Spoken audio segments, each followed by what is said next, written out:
ایک سوال اور ہے، جنازے کے دن باہر سے آنے والوں کو کھانا کھلانا کیسا ہے؟ باہر سے آنے والوں کو کھانا کھلا سکتے ہیں، لیکن جس گھر میں میت ہے وہ لوگ نہ کھلائے، ان کے رشتے کے لوگ، جان پہچان کے لوگ الگ سے وہ لوگ کھلائے۔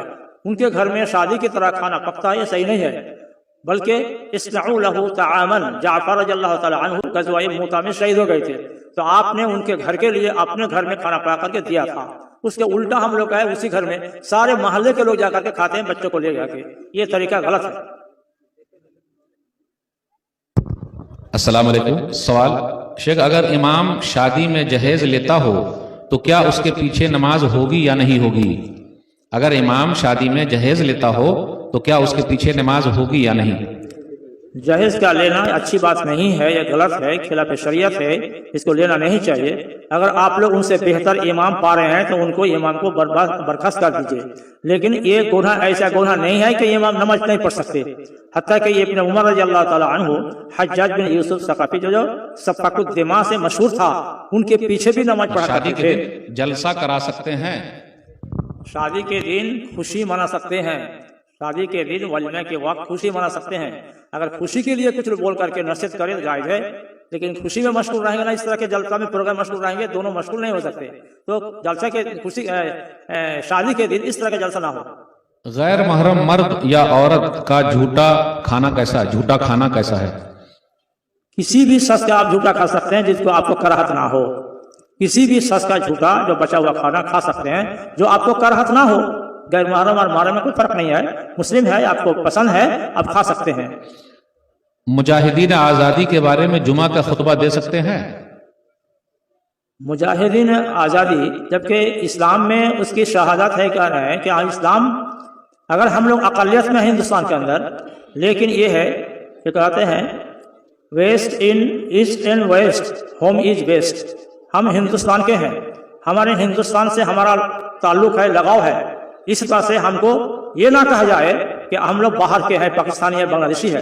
تو ہندوستان میں رہتے ہوئے ہندوستان کی خدمت کرنا ہے، ان کے بارے میں، آزادی کے بارے میں خطبہ دینا، ان کی تعریفات کرنا، ان کی تاریخ کو یاد کرنا اچھا ہے، صحیح۔ سوال ہے، جنت بن گئی ہے یا بنے گی؟ کیا فرشتے کو جنت ملے گی؟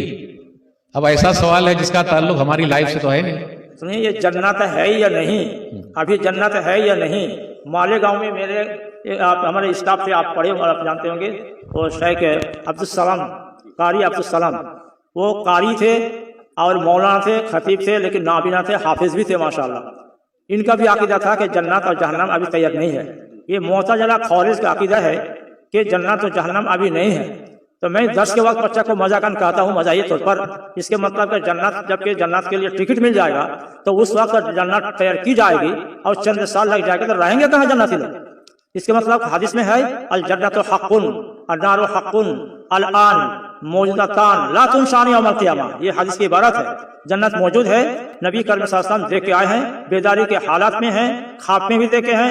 آدم علیہ السلام جس جنت میں رہتے تھے 350 سال رہنے کے بعد یہ دنیا میں آئے ہیں، اس وقت جنت تیار ہے، ریڈی ہے، جنت بعد میں بنائی جائے گی، یہ غلط عقیدہ ہے۔ ایک سوال اور ہے، جنت میں حور کی تعداد کیا ہوگی؟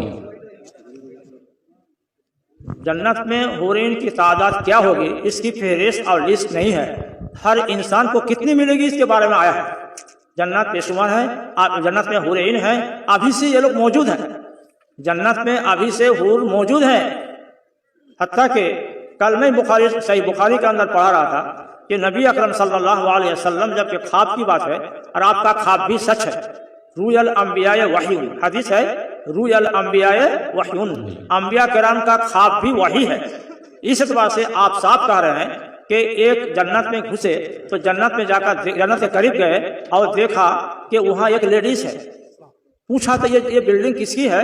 بتایا کہ یہ حضرت عمر بن خطاب رضی اللہ تعالیٰ عنہ کی بلڈنگ ہے، اور اس لیڈیز کو دیکھ کر کے وہ شرما گئے، غیرت کی بات میں آئی ہے، یہاں تک کہ وہ اندر نہیں گئے، نہیں وہیں سے واپس آ گئے۔ یہ قصہ جب کہ آپ صلی اللہ علیہ وسلم حضرت عمر بن خطاب رضی اللہ تعالیٰ عنہ کو بیان کر رہے تھے تو وہ رونے لگے، اور رونے، اب جب خوشی کی رونا تو خوشی کی رونے میں آنسو جو آتا ہے وہ جو ہے گرم نہیں ہوتا ہے، ٹھنڈا ہوتا ہے، اور تکلیف میں جو رونا آتا ہے اور اس میں آنسو جو ہے گرم ہوتا ہے۔ تو یہ جب رونے لگے، اس کے مطلب کیا ہے؟ حورین تو ہے، سب کچھ ہے، لیکن کتنے ہے، کس کو کتنی ملے گی؟ یا 70 ملے گی، 80 ملے گی، فلاں ملے گی، ایک بھی حادث صحیح نہیں ہے۔ ہاں حور عین ہے ان کے ساتھ جنتیوں کی شادی ہو جائے گی، اور دنیا کی بیوی ہے ان سے اور شادی نہیں ہوگی، دنیا کی بیوی جنتی دو کی ہوگی تو جنتی اپنے شوہر کے ساتھ وہ رہے گی، لیکن حور عین جو ملے گی اس میں جنتی کے ساتھ ان کی شادی ہوگی، بس اتنا مسئلہ ہے۔ جزاک اللہ۔ نماز میں رکوع کے حالت میں نظر کہاں ہونی چاہیے؟ نماز میں رکوع کے حالت میں نظر کہاں ہونی چاہیے؟ نماز میں رکوع کی حالت میں آپ کی نگاہ جہاں جائے گی، آپ جیسے کہ آپ کھڑے رہیں گے قیام کے حالت میں دور جائے گی، لیکن یہاں سجدہ سے پہلے ہی تھوڑا سا بیچ میں رہے گی، جہاں آپ کو دقت نہ ہو وہی رہے گی، لیکن آگے نہیں۔ اگر خدا نہ خاصا کسی کی نگاہ آگے بڑھ جائے تو اس میں کوئی فرق نہیں پڑے گا۔ اس کی دلیل اس صحابہ کرام کہتے ہیں کہ نبی کریم صلی اللہ علیہ وسلم ظہر اور عصر میں قرات کرتے تھے تو ہم لوگ سمجھتے تھے آپ قرات کر رہے ہیں، یہ قرات جہری ہوتی ہے، قرات سری ہوتی ہے۔ تو بعد میں پوچھا ان کے شاگرد لوگ کیسے پتا آپ کو جو نبی کریم صلی اللہ علیہ وسلم قرات کر رہے ہیں؟ تو آپ لوگ صحابی جواب دے رہے ہیں بے حرکت لحیتہ، یعنی جب قرات کرتے ہیں کہ آپ کی داڑھی ہلتی تھی، اس سے کیا معلوم ہوا ایک صحابی، ایک نمازی، ایک مصلی آپ کے چہرہ کو دیکھتے تھے، تو آٹومیٹک جب چہرہ کو دیکھیں گے تو آپ کا کہاں چہرہ رہے گا؟ جبکہ آپ کا سجدہ کی حالت، سجدہ کی جہاں میں چہرہ رہے تو آپ کے چہرہ کو دیکھ نہیں سکتے، داڑھی کو نہیں دیکھ سکتے۔ اس کے مطلب اگر آگے بڑھ جائے کوئی فرق نہیں پڑے گا، لیکن سجدہ رہنا ایک خشوع خضوع کی بات ہے، وہی رہنا چاہیے۔ خدا کا کہ چہرہ اگر آگے ملے گا بڑھ جائے تو نماز میں کوئی فرق نہیں پڑے گا انشاءاللہ۔ جزاکم اللہ خیرہ وبارک اللہ فیکم۔ آخری سوال ہے کیونکہ اپنا وقت بھی ختم ہو گیا۔ پہلی تشہد میں درود شریف پڑھنے کا کیا حکم ہے؟ پہلے تشہد میں درود شریف پڑھنا امام البانی رحمۃ اللہ علیہ کے پاس کیا ہے واجب ہے، اور کچھ لوگ جیسے ابن قیم رحمۃ اللہ علیہ ان کے لیے کیا ہے کہ وہ درود شریف نہیں پڑھنا ہے، لیکن بین ہے اگر ان کے اجتہاد کے اعتبار سے پڑھنا ہے تو پڑھ لینا بہتر ہے، نہ پڑھے تو کوئی فرق نہیں پڑے گا۔ جزاکم اللہ خیرہ بارک اللہ فیکم۔ تو سوال و جواب کا سلسلہ یہاں شروع ہوا، ختم ہو گیا، سوال و جواب کا سلسلہ یہاں ختم ہو گیا اور میرا بھی وقت ختم ہوا۔ ابھی ایک اعلان کرنا تھا قرآن کے بارے میں۔